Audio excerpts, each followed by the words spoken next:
You're staring at the screen again. 5 minutes ago, you closed a trade. Made 20 bucks. Lost 30. Doesn't matter. What matters is this. You feel useless. Your hands are twitching.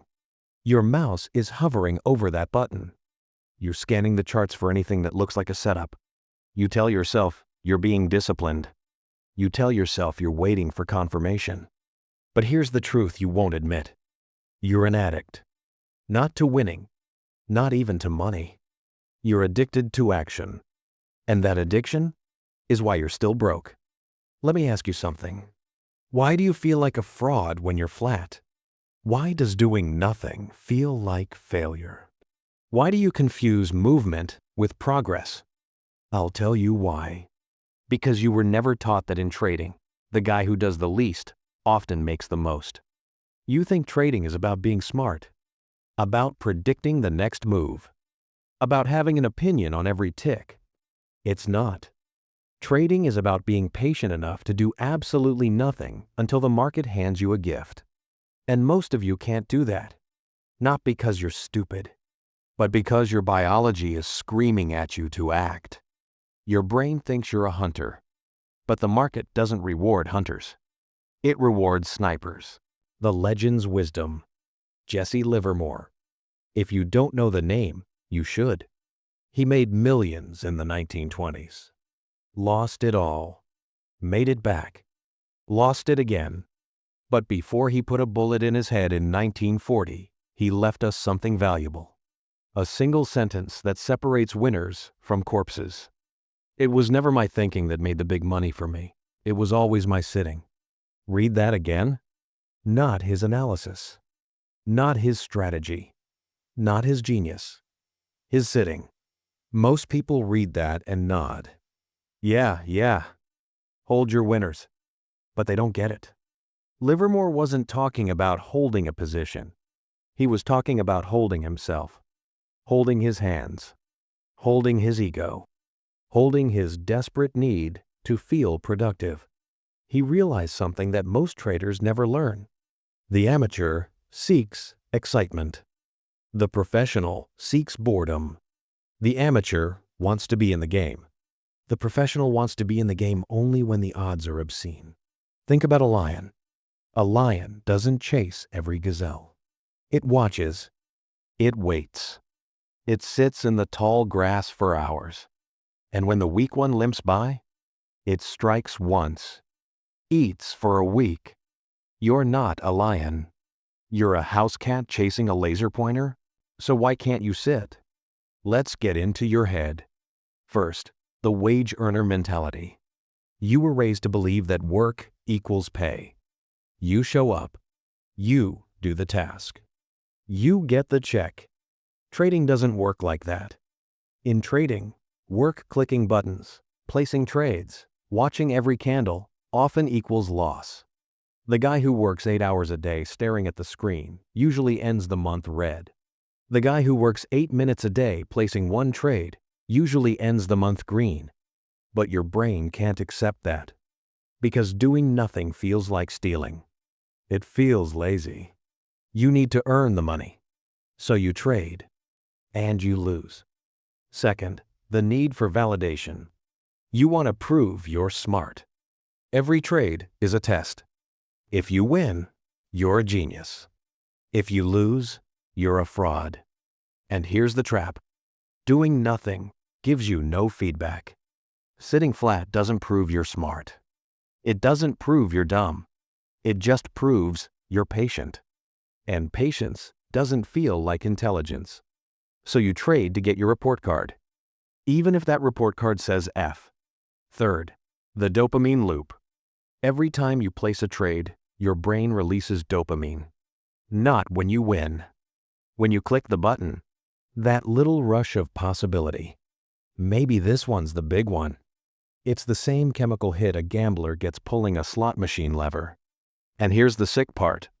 Even losing gives you a hit. Because loss creates drama. Drama creates emotion. Emotion creates the feeling of being alive. Doing nothing? No drama. No emotion. No dopamine, just silence. And your brain hates silence. So you trade, not because the setup is good, but because you need the hit. All right, you understand the problem. Now let's fix it. Shift 1. Standing aside is a position. Write this down. Cash is not neutral.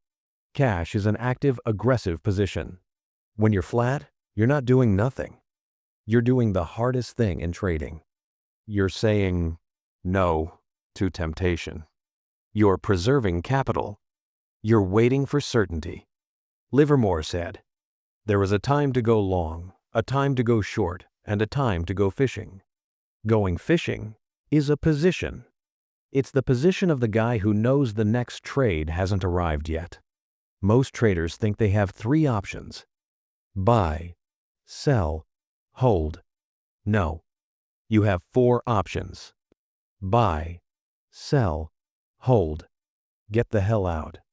And get the hell out is often the most profitable trade you'll make this month. Shift 2. The sniper versus the machine gunner. Amateurs spray bullets. They take 20 trades a week. They're in every instrument, every time frame, every idea that pops into their head. They think volume equals edge. It doesn't. Volume equals expense. Professionals are snipers. They take 1 shot a week, maybe 1 shot a month. But that shot? It's perfect. The setup is clear. The risk is defined. The reward is massive. They don't need to be right 20 times. They need to be right once. And they need that one time to pay for the 19 times they did nothing. Here's the math. If you take 20 trades and win 12, you might break even after commissions and slippage. If you take 2 trades and win 1, but that one pays 5 to 1, you just made 150%. The sniper wins. Every time. Shift 3. Boredom is the goal. This is the one that breaks people. If trading is fun, you're gambling. If trading is exciting, you're gambling. If you're checking your phone every 5 minutes, you're gambling. Real trading is boring. Painfully boring. You place a trade. You set your stop. You set your target. You close the app. You go live your life. You check back in 3 days. Either you won or you lost. Either way, you didn't feel anything. Because feelings are the enemy. Hope is a poverty habit. Fear is a poverty habit. Excitement is a poverty habit. Boredom? Boredom is a wealth habit. The guy making 7 figures a year in the market? He's not glued to the screen. He's at the gym. He's reading a book. He's eating lunch. Because he knows. The market doesn't pay you for effort. It pays you for patience. So here's the challenge. You need to kill someone. Not literally. But you need to murder the person you've been. The action junkie. The guy who needs to trade to feel alive. The guy who confuses being busy with being profitable. That guy has to die. And in his place, you need to become the patient operator. The guy who can sit in cash for 2 weeks and feel nothing. The guy who watches a setup form and waits for the perfect entry, even if it means missing the move. The guy who understands. Intelligence is not rewarded in this game. Discipline is. The market doesn't care how smart you are. It doesn't care how many books you've read.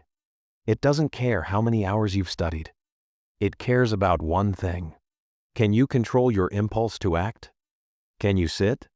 Because here's the secret Livermore learned the hard way. The market yields to no one. It doesn't bend. It doesn't negotiate. It doesn't care about your rent or your ego or your need to be right. But it pays those who can wait. It pays those who understand that doing nothing is doing something. It pays those who know that the skill that matters most isn't trading. It's sitting. So close the charts. Take a walk and ask yourself, are you trading to make money? Or are you trading to feel productive? Because Only one of those pays. The market yields to no one. But it pays those who can wait.